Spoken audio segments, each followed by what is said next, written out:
Welcome to this Into the Heat podcast series. My name is Nick Breeze, and in this series we're going on a 2-week road trip across Alentejo in southern Portugal, visiting the Wines of Alentejo sustainability program certified wine producers.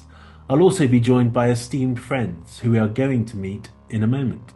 Please do also download the accompanying ebook for a more complete insight into what is a remarkable viticultural region, vulnerable on the front lines of our heating climate. If you are planning to visit the region, I suggest you check the WASP website for an updated list of certified producers around which to plan your own immersive tasting and nature-rich adventure. Into the Heat is an exploration of what lies behind the WASP certification badge that has been recognized internationally for its pioneering work on tackling all aspects of sustainability. This includes what connects us as consumers to hard work in the fields and in the vineyards, as well as how our desire for healthier and more nature-friendly products can help shape a more resilient future. I was invited to participate in a Wines of Alentejo Portugal sustainability program, and I'm so impressed by the genuine actions that these wine farmers are making to make the wines more sustainable. I mean, genuinely. In Alentejo, I really loved how wild some of the vineyards looked. And once you understand why they look that way, and then you realize this is not a show region. It's a region with very severe and real challenges, and they are coming up with real and creative solutions. That was a huge impression. You just heard the voices of climate scientist Professor Jason Box from the Geological Survey of Denmark and Greenland, and Janet Wang, broadcaster and author from the UK, both of whom joined me for the second week of my tour. Jason offers insights based upon his extensive work in climatology, while Janet provides comparative insights based upon her travels through wine-producing regions in China, the subject of her book, A Chinese Wine Renaissance. So why Into the Heat? Perhaps vineyard manager Marco Larancal at wine producer João Portugal Ramos can shed some light. Was the 40th of July of 2022. Here where we are, I have a picture of the car, the thermometer of the car with 47 degrees. It's a lot of heat. The soil was 67 degrees. The rocks were burning. I have pictures in my phone of that with the infrared thermometer. I was searching for the temperatures. It was insane day. Increases in mean average temperatures across Alentejo are creating new challenges in viticulture. These challenges are the drivers of innovation in sustainability across the region.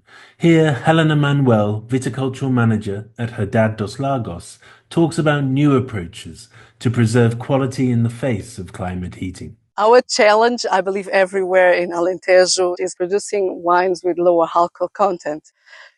It's here, it's the sun, and sun produces sugar in the grapes, and sugar turns into alcohol. So that's why for us it's so important to have shadow. Shadow nets, natural curtains of shadow. Don't cut anything. For example, one of the techniques you may see in how the vineyards, they make green prunings with toppings, with machinery. We don't cut anything. We leave naturally the plants there because we need to create shadow. And with this, we don't have so much influence of the temperature in the grapes. Easily, we can control the alcohol level in our wines. Our host for the road trip is the Wines of Alentejo Sustainability Program, or WASP, Director João Barroso.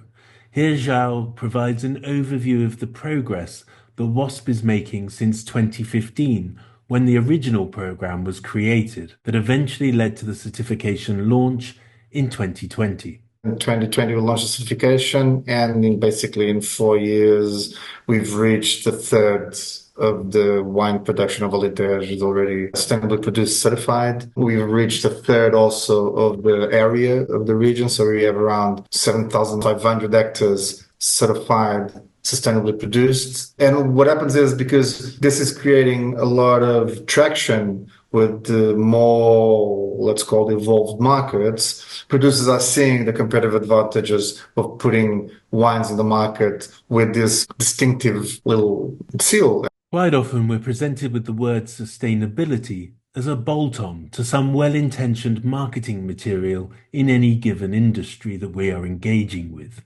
The aim of this series is to go behind the certification logo, breaking the word sustainability apart to rediscover the complex components that give it tangible meaning, set against the rapidly changing world around us.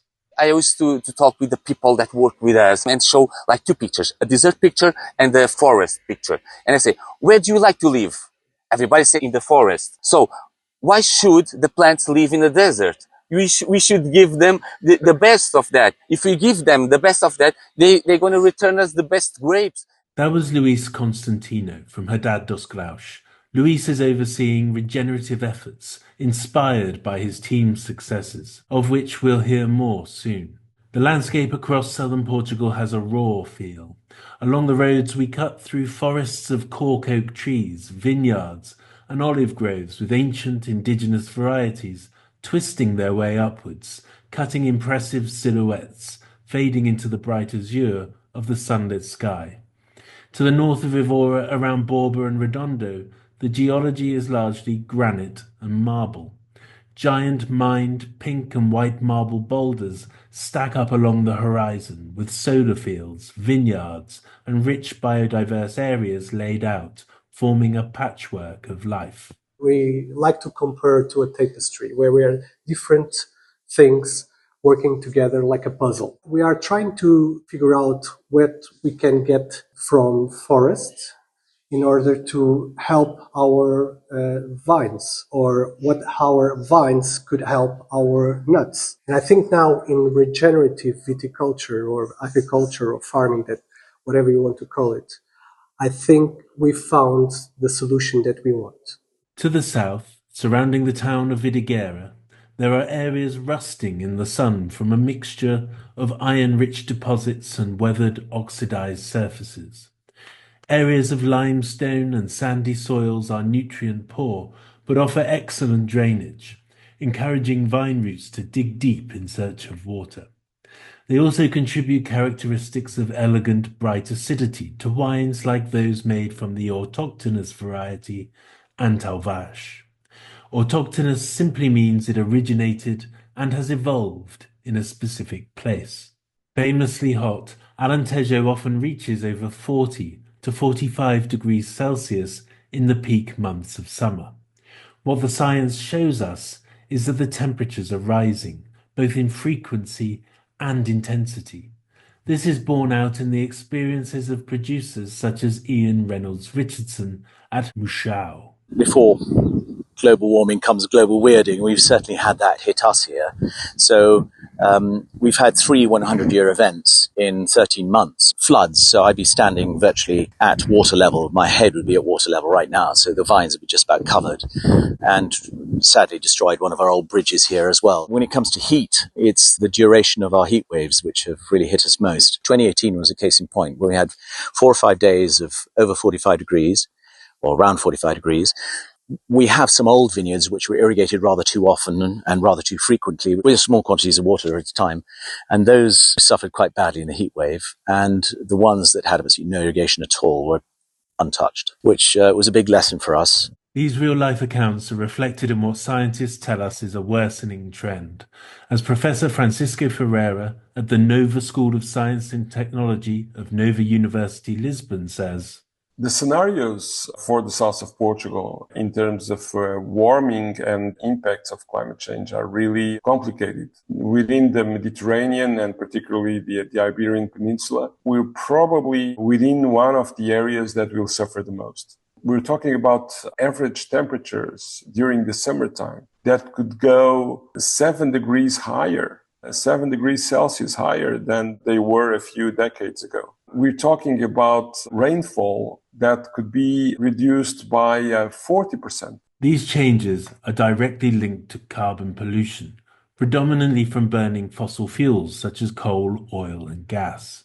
But agricultural land use is a major contributor too. By working regeneratively, farmers are restoring the soil carbon sink, one of the most abused and yet important sinks on our planet. Even during my first week in Alentejo in late May 2024, the temperatures on one day were 36 degrees Celsius in the vineyards. Climate scientist and creator of the famous climate stripes charts, Professor Ed Hawkins, created a special set of stripes for this project using the location of Évora, the main town in Alentejo. This chart illustrates how temperatures have been rising sharply in the last 30 years, compared to the historical record stretching back to the 1800s. These changes appear dramatic as the timeline advances to where we are today, and serve as a clear reminder that what we are experiencing is not normal. With all these challenges, many producers who are in the program are seeing resilience to climate extremes going up, and their losses due to flash flooding, pests, or other factors going down. As Zhao says here, recruiting can be as easy as one producer looking over the fence at a neighbor's progress. This year was a good year, fortunately, so far, knock on wood, no heat waves. So it's been rained a lot in winter. It was a normal year. But the fact is, when that is not the case, and when you have those heat waves that we have been constantly having in the last decade, neighbors drive in the fields and they see, why the hell is this vineyard decrepit, but why is the next door neighbor lush and happy? Something's got to be going on here. And often what it is, it's the human practices. It's not the soil in itself, it's what you do with it. And so often, funnily enough, somebody's doing some agroecology or some regenerative or some eco or some organic or some sustainable practices, whereas the other is just doing business as usual. And then when you see that reflected in your wallet, in your production, in your volumes, and what you are able to sell or not, you go, wait a minute, let me knock on his door and see what are you doing? The major achievement of the WASP program has been to coordinate individual producers into a collective, creating a knowledge sharing network driving coordinated action. Knowledge emerges not just from the producers themselves, as Rui Vieira from Quinta do Carmo says, experts are brought together to tackle more complex challenges. We have a dam to keep the water, to get some water to the vines. We intend to make a second dam, and we are now in the project phases, so we have to do some studies to get the governmental license. In the winter we have water, but we need to keep more water. It's fundamental because climate changes make us to do that. We see ecologists, soil biologists, engineers building water collection and pumping infrastructure. We see the business owners finding ways to strengthen communities and make life attractive for young families, without which the business cannot operate. In the next episode, we will delve into the terminology used beneath the umbrella of sustainability with João Barroso, WASP Director, as we find out what the certification program really offers to consumers and why it is also the right way forward for producers.